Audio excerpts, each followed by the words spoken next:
他来干啥？没说。哼，莫非还惦记着吴家大当家的位置？这吴家东院都没有了，还有啥吴家大当家的啊？哎，他要是管你借钱，你可千万别答应他。反正我就在这儿，你要是拿不准，就出来问我。哦。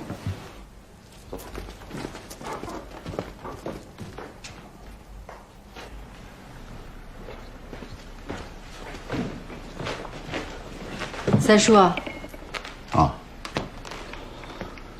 周阳啊，我劝你死了这个心吧。就算我同意，我二哥和四弟也一定不会同意。三叔，我今天来，不是为了吴家大当家的事儿，我是想跟你商量，我们东院想把3元典当行收回来自己管。你说什么？东院占股70%，照理说就应该我们东院自己打理，但以前东院生意太多，照看不过来，所以委托给了三叔。但现在东院也没什么生意了，所以就不劳烦三叔了。我等，谁跟你说东院占股70%？你、二叔还有我爹，当初开办的时候，那白纸黑字上都写着呢，还盖了示意堂大印呢。难道三叔忘了？这事儿是有，但是前段日子大哥已经卖给我了，也是白纸黑字儿，还是我大哥亲笔写的。加盖示意堂大印了吗？按照吴家的规矩，没有加盖示意堂大印的契约都不作算，所以那70%股份现在还在我们东院名下。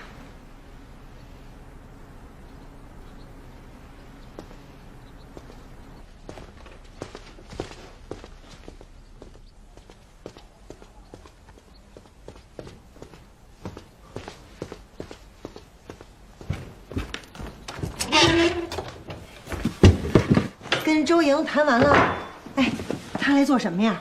哎，你找什么呢？哎呀，这契约上确实没有示意堂的大印啊。我问你话呢。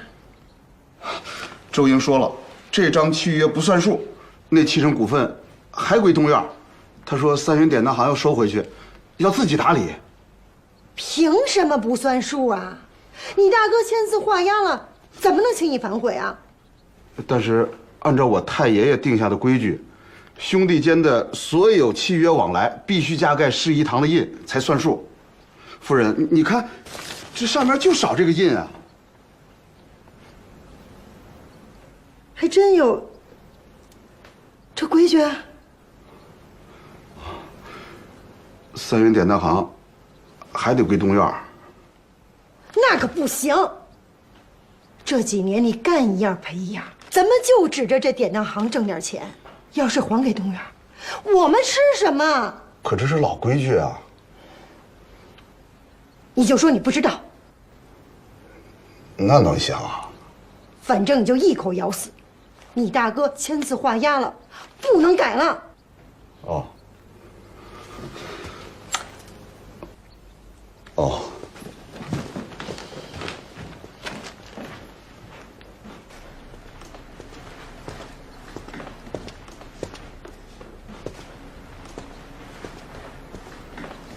三叔，你找到那契约了吗？的确没有加盖示意堂大印吧？少跟我来这一套！什么示意堂大印？什么规矩？我不知道，没听说过的都不算数。反正3元典当行已经归我们南院了，谁也别想拿走。三爷，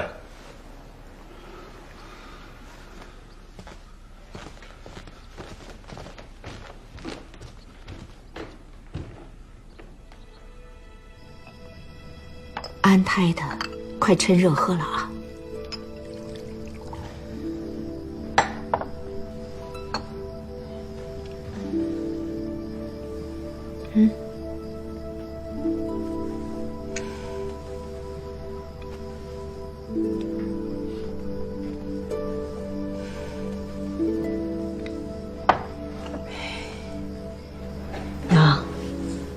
三叔家里的事情，是不是都是柳氏做主啊？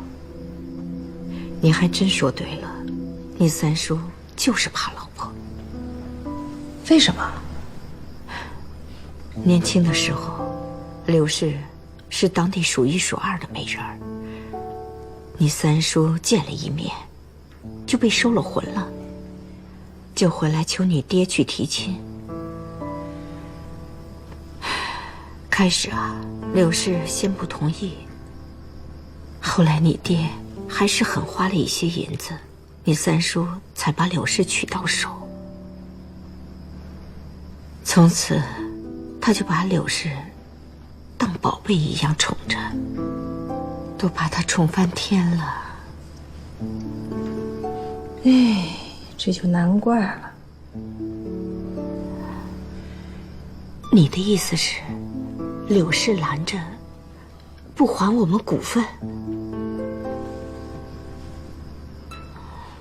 那我去问他，他良心长哪儿了？他们是存心要赖掉这些股份，你去问了也没用。那怎么办？我们去告官？清官难断家务事，告官也不一定要得回来。三叔跟老爷嘴齐了，这股份的要不回来，那老二跟老四手里的还能要回来吗？娘，别着急，我来想想办法。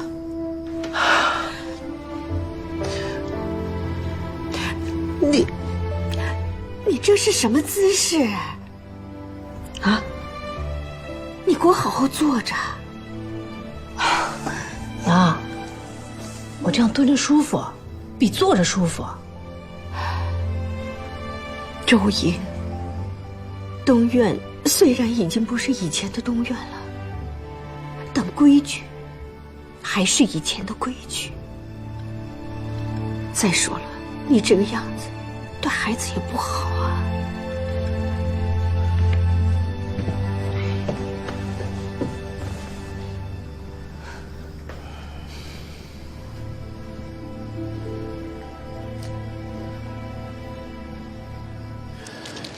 这以前大哥就说过，这笔账一笔勾销，我就觉着不妥。啊，现在你又说，这个契约上没加盖市一堂的大印不作数，这个我也认。四叔，那张契约还在不？在。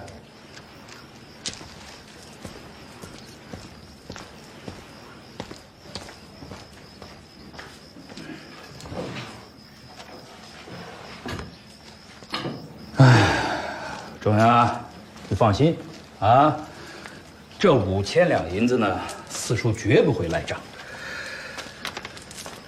哎呀，只是啊，这以前生意做的不大好，钱基本都亏完了。现在我们中院呢，就剩下这么一个土木作坊，能勉强度日。这以前大哥体恤我，从来没问我要过钱。当然，现在不一样了。东院的光景也不怎么好，啊，也缺钱。哎，这样吧，我们商量一下啊，以后我们中院每年还你100两银子，你看如何？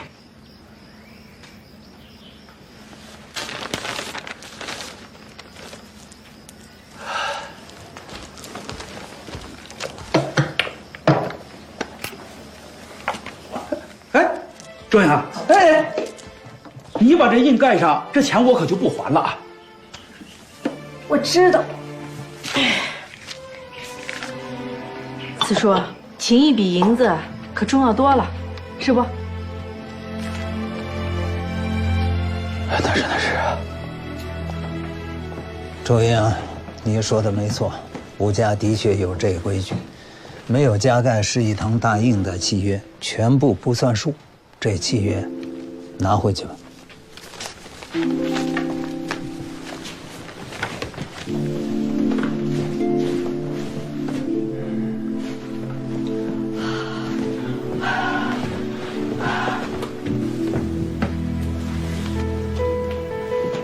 你什么意思？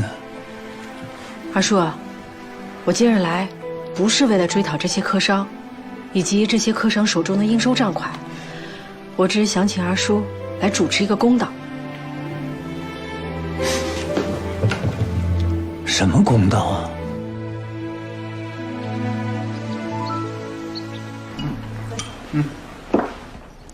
哟，老三，弟妹，老哥，老四，吃饭呢？啊，怎么了？一块儿吃吧。哎，我来。是我把二叔、四叔请来的。你们来的正好，我家老爷呀，正要把这1000两银子交给你们东院呢，正好你们给我们做个证，以后啊，咱们就两不相欠了。三哥，这银子呢，先不忙交，啊，你也知道，咱们祖上是有规矩的，这任何契约上不加盖示义堂的大印，这都不作数，啊。那就把印盖上去。我不要银子，我只要股份。三哥，东儿不愿意，就别硬逼着人家东儿把股份卖给你了。可大哥亲口说的呀，1000两银子卖给我，你们咋不听大哥的呀？爹这么说，并不是他的本意，只是权宜之计。大哥一言九鼎，怎会戏言？老三，大哥和我们断绝关系，那是为了保全我们，演给外人和官府看的一出戏而已。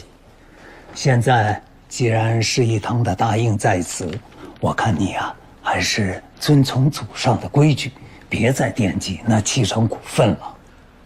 这不是，哎呀，这规矩是死的，人是活的，这大活人还能被这规矩给框死啊？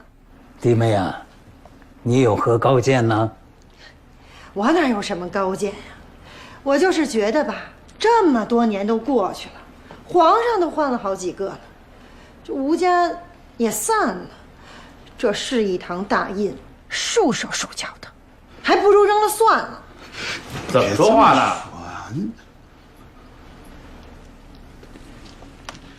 这示义堂的大印可是我们老吴家祖上留下来的，谁要是敢不遵，那就是叛祖逆宗。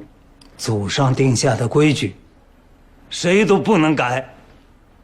那既然二哥四弟这么说，我也没啥说的。三叔，那我们约个时间交接吧。交接什么呀？三叔已经承认东院占股7成，那作为最大股东，我宣布，从下月起，3元典当行交回东院打理。这账目货品总得交接一下吧？我们南院啊，打理得好好的，我看没这个必要了吧？有这个必要。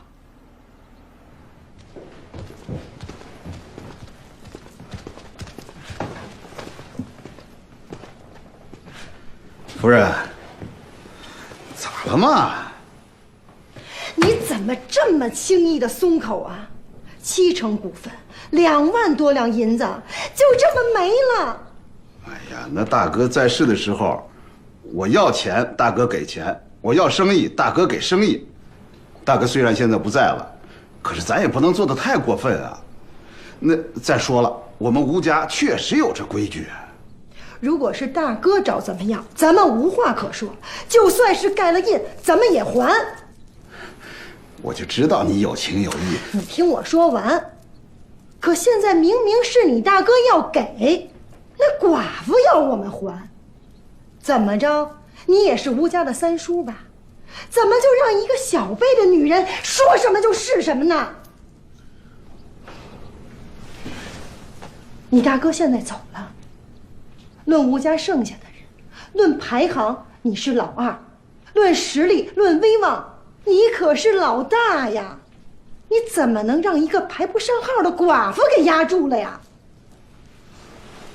我还真没想到这一层。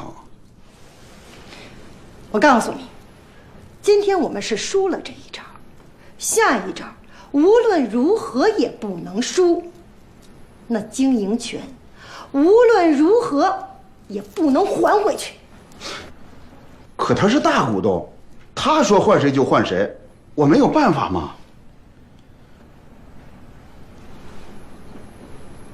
我有办法。娘，怎么样了？总算是把典当行给要回来了。谢天谢地。那老二老四的那几样也要回来了？娘，为了争取二叔和四叔，我擅自做主，把他们手里的契约都盖上示意堂大印了。什么意思啊？都不要了吗？这可都是钱啊！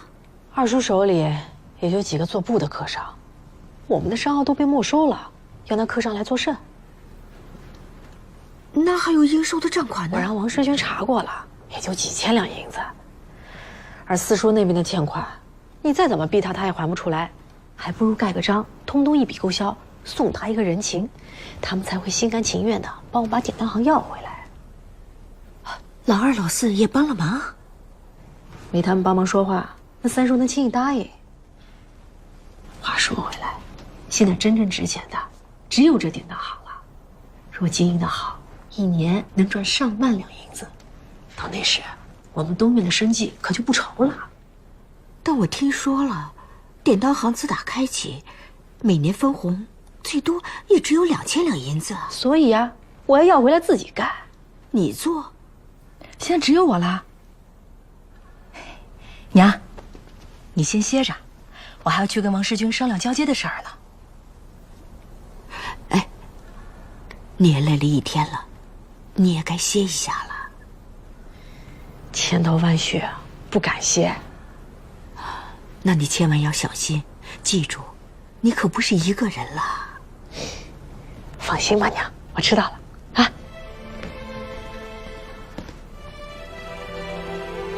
看不出来，我们家少奶奶有点能耐。你们都听到了，她说她要自己做生意，但她是个女人，能行吗？她也没做过呀。我看行。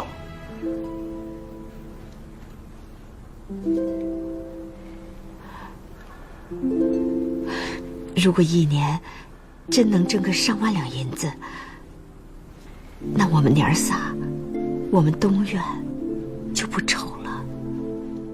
大嫂，你看，这是阿胶，这个呢是鹿茸，可名贵了。还有这个是人参，哎，虫草，你看，特别名贵的虫草。这么多？对呀，都是吴玉给你带的。我这趟出门啊，一路上都惦记着我大妈呢，看到好东西啊，就想着给我大妈买回来。这不知不觉的就买了一大堆。吴聘以前也是这样，去到哪儿都想着我。大妈，吴聘哥哥虽然不在了，但是我还在啊。以后，你就把我当成吴聘哥哥好不好？你需要什么你就跟我说，我去给你办。只要我有空，我就来陪你。好，哎，干脆你就认你大妈做干娘吧。那好呀，那以后我跟大妈就更亲近了。大嫂，你就认了这个儿子吧。夫人，少奶奶马上要过来了，要不跟少奶奶商量商量？那好，那好，请少奶奶。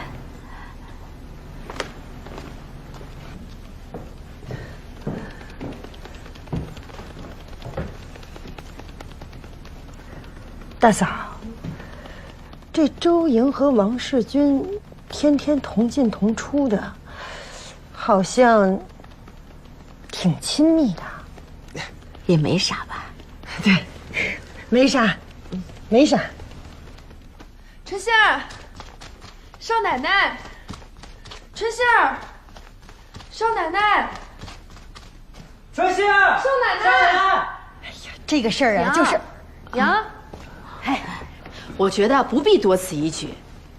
呀，三婶儿，我这肚子里已经有吴聘的骨肉了，这东院已经有后了，就不劳烦吴玉兄弟了。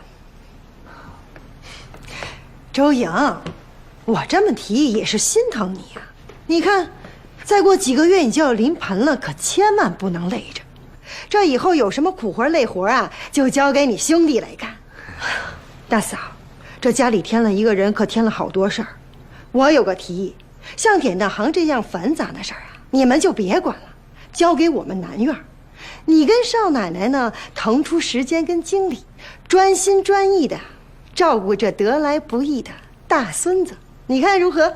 哎呦，三婶儿，我又不是什么大户人家小姐出身，哪有那么娇气？这怀个孩子就不能看账管家了？三婶放心，这3元典当行保证管好，孩子也看好。我是生过孩子的人。哎，对了，三婶儿，还要麻烦三婶儿给三叔带个话。后天初5，我会带着王世军去3元典当行交接所有账目，啊，娘。